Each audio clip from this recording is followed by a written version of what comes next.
క్విక్గా టమాటా కర్రీ ఎలా చేయాలో చూద్దాం. ఫస్ట్ ఆయిల్ యాడ్ చేసుకొని, ఆ తర్వాత కొన్ని పోపు దినుసులు యాడ్ చేసుకొని, ఆ తర్వాత ఆనియన్స్, రెడ్ చిల్లీ, కొంచెం పసుపు యాడ్ చేసుకొని బాగా మిక్స్ చేసుకోవాలి. ఆ తర్వాత టమాటోస్ యాడ్ చేసుకోవాలి. ఇలా టమాటోస్ యాడ్ చేసామో లేదో అలా కరెంట్ పోయింది. సో ఈ కొద్ది గ్యాప్లో మేము స్వీట్ పొటాటో షుగర్ తింటా ఉన్నాం. Sweet potato sugar is a deadly combination. ఖచ్చితంగా మీరు కూడా ట్రై చేయండి, మీకు కూడా నచ్చుతుంది.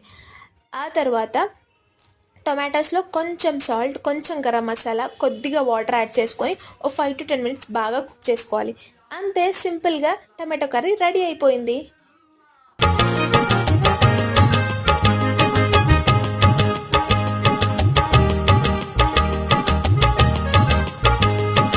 ఈ హార్ట్ షేప్ చపాతీ స్టోరీ నేను నెక్స్ట్ షార్ట్లో అప్లోడ్ చేస్తాను. మీరు నా నెక్స్ట్ షార్ట్ వీడియో చూడాలి అంటే ఇప్పుడే ఛానల్కి వెళ్ళి సబ్స్క్రైబ్ చేసుకోండి. అండ్ వీడియోస్ ఒకవేళ నచ్చితే మీ ఫ్రెండ్స్ అండ్ ఫ్యామిలీకి షేర్ చేయడం అస్సలు మర్చిపోద్దు.